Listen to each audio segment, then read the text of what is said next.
Hey everybody, my name is Ross Roberts and I'm presenting my paper for the class Logic and Critical Thinking. There are a lot of material for this paper from the two videos, and so if you wanted to take a ton of arguments you could have, but as per the instructor we want to stay simple and pick a few, maybe the main ones, and that's what I did. That was my approach to the paper, is taking a few of the arguments, some of the main headings of what Dawkins does, and some of his main fallacies that he gives and main invalid arguments. So I think he kind of stays together, if you will, in his arguments. They usually kind of piggyback off each other, what I think they do. So it allows you to be a little bit more simple in your paper because you can document a lot of his fallacies under just a few headings. At least that's what I think, and that's how I took the approach of the paper. So more topical, not chronological. I thought I was going to be able to do it chronological, but it would take way too much time and writing to document everything from beginning to end if you start at the beginning of those videos. So I just have a real simple layout: introduction, fallacies and invalid arguments, and conclusion. My paper is 8 pages long. All right, so for the introduction, I just started out kind of saying, hey, here's what Dawkins does. I think he is definitely against religion and faith. And it sounds more like a anger or a type of arrogance toward God in general, or toward a creator. And that comes out in all of his writings and all of his words and his tone of voice, and just almost like a sarcastic, arrogant style. So, I mean, he's got a great track record. He's educated, all that jazz, but he definitely takes some stabs at faith and religion and God in general that I don't think are correct, and doesn't really give much room for anything else. He doesn't even give multiple options for answers. Just his answer is got to be the right one. And so, obviously, that can't hold up in a regular argument or debate. And I'm looking at my paper as I go, so I'm just gonna go down the line here and just kind of hit some high spots and low spots. He is a man of intelligence, for sure. So he used that, and he's got some passion to him. And he can formulate some good words and arguments. And so what he does is he tries to use that to persuade his audience into believing what he believes. Instead of backing it up with a lot of evidence, he kind of pits everything against his opponent, which is religion or faith, and just kind of goes off and really doesn't leave any room for error on his part, or doesn't even allude to the fact that he could possibly be wrong. So he's got some arrogance to him, and some intellectual arrogance is what I call it in the paper. So some of the main fallacies and invalid arguments, I would say he jumps right off the bat. He says this. He says, and let me read off the paper. Sorry.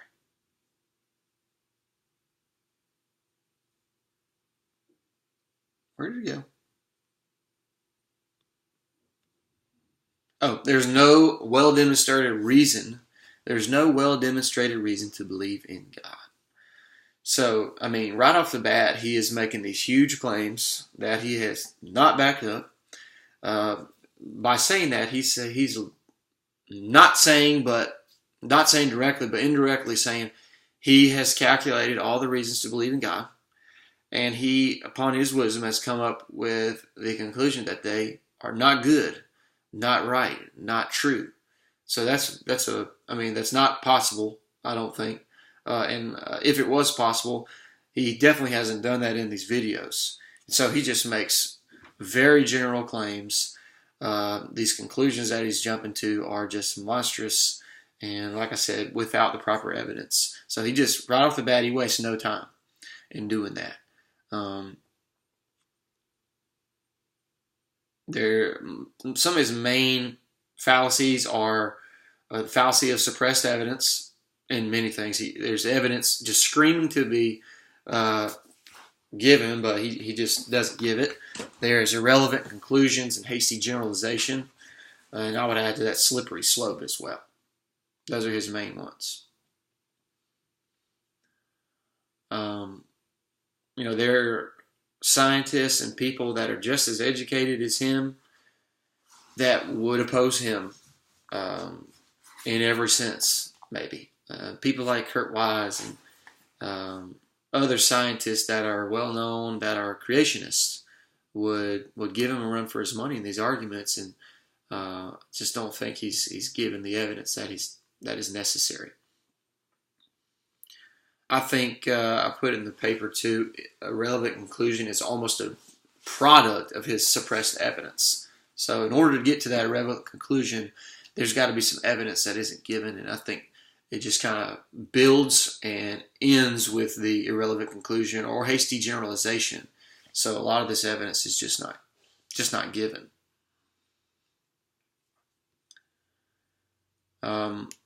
His enemy seems to be militant faith, but he doesn't really say that. I think it's faith in a broad sense, but militant faith is what it seems to be that he's after.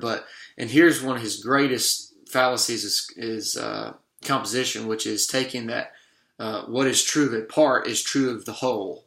And so he just bundles up religion and faith in this one group, and basically shows you all these pictures of people walking around with assault weapons and, these fiery scenes, and him telling you about there's people that want to kill you and me and themselves, and it's all based on their view of the highest ideal.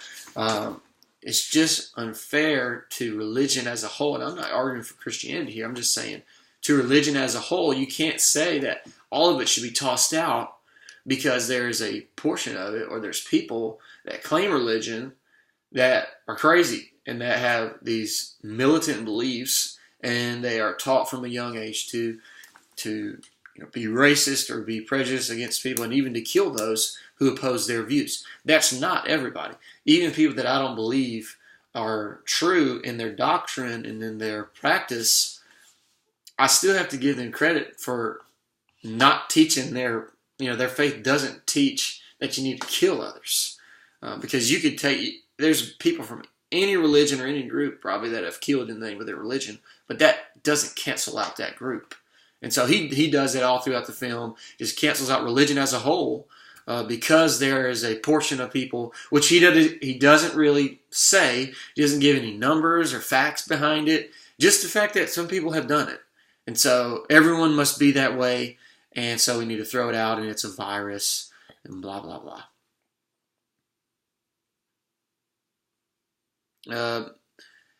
Slippery slope falls right into there. Basically, there was one scene where he says no one does it worse than the Catholics, and basically they're holding all the candles. They're on this little walk or march, or whatever, and he's like, "Isn't this the beginning?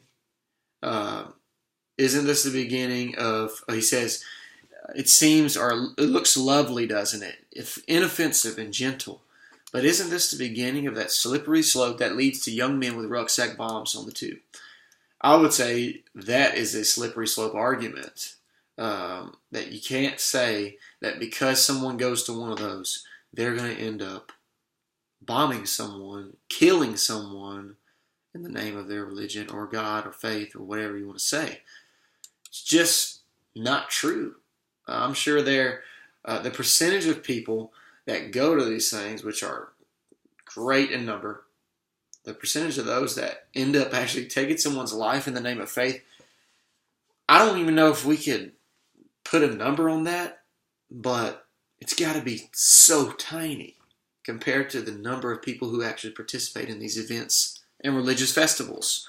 And so he has a lot of slippery slope stuff there in his words and in his arguments. He has no room to tolerate any religion, basically. I was reading an article about this topic in general and just kind of this idea of arguing. And if Dawkins took this same idea of religion and faith, meaning you got to throw it out because there's some people who abuse it. If he took that same logic to science, he would have to throw out science. Because there's some people who abuse it, and some people who don't do it right, and some people who've probably taken lives in the name of science.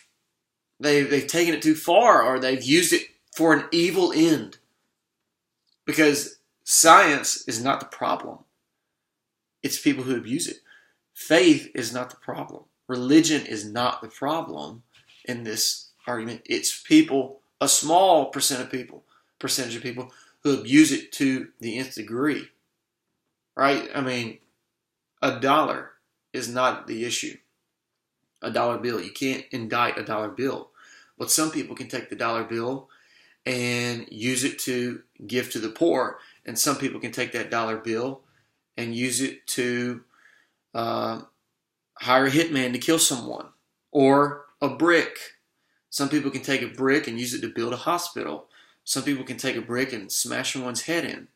The problem is not the brick, it's the one using it and abusing it. And so if he took the same logic to science or something that he's interested in, you'd have to throw that out too, and we end up having to throw out everything just because a part of it does it. We have to assume the whole group takes those same ideas, and that's just not true.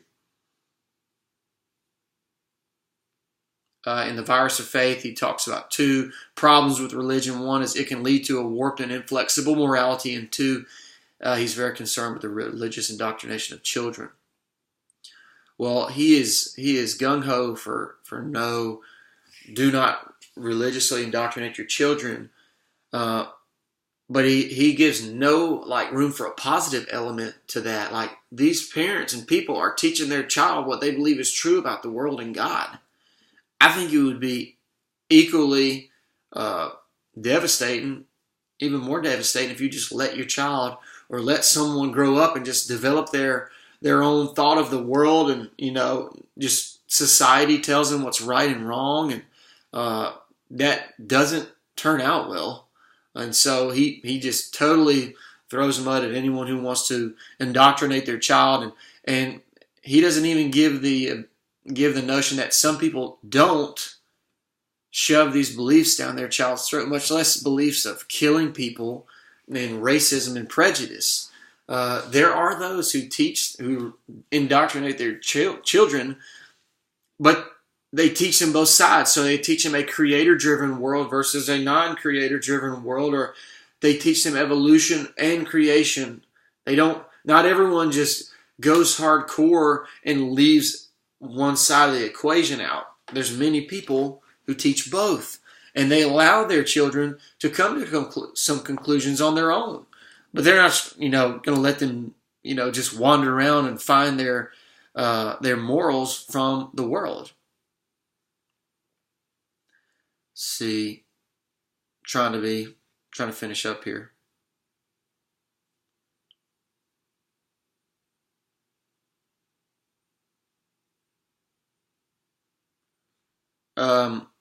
One thing that I noted in the paper was with religion and faith and God and just that whole package there.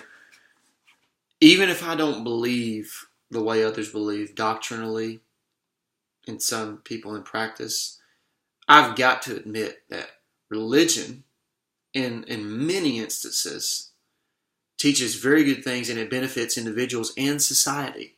So I would love to ask him, do you really think it's bad to teach children to love your neighbor, to respect authority, to give yourself sacrificially, to give monetarily, to seek justice for oppressed people? I mean, those are things that come from Christian ideals, and maybe he would even say that's okay. Just where we get them from, he would disagree, but he leaves no room for that. And I say, man, that's sad, because there's a lot of positive things that come out of religion, just general teachings of religion that benefit the world in general. And if people abided by them, it would be a much better place. But he leaves no room for that. He just says, throw it out. None of it's good. And it's a virus. Composition is one of his biggest ones, just because of a small group, and I know I said this, small percentage of people that have done wrong and evil and killed in the name of faith, religion, or God, to throw it all out and just, it's faulty logic. It's invalid. You don't do that with anything else. At least you shouldn't. He certainly doesn't do that with science, but he does that with religion and God, and he seems to be angry, seems to have a little chip on his shoulder there. Take some shots and jabs at certain sects of religion like Catholicism, and he has an extreme view on religion that says if you participate in any of these events or religions or groups of faith, then you will become a religious extremist. And I think that's wrong. I think that's a wrong view because it's just not true. Most people, many people, do not turn out to be religious extremists that strap bombs to their body. And that seems to be his point of attack, but he encapsulates all of religion and faith in that. And so one of my last lines of the paper was, "This is a good warning for me to bring evidence," and I'll just read it. I'll read it. This video proves to be a warning for me to bring evidence to my arguments and to leave room for possible answers against my claims without sacrificing truth. So I want to be truthful, but I don't want to be so arrogant as to say I could not be wrong and there are arguments against me that could prove me wrong. And so Dawkins doesn't do that. He just hammers religion, goes hardcore against it, and puts everybody in the same bubble that's in religion, and it's just not true. Can't hold up a good argument like that. So papers taught me a lot. The videos have. I enjoyed it. Hope you guys do well. Looking forward to hearing back from you. God bless.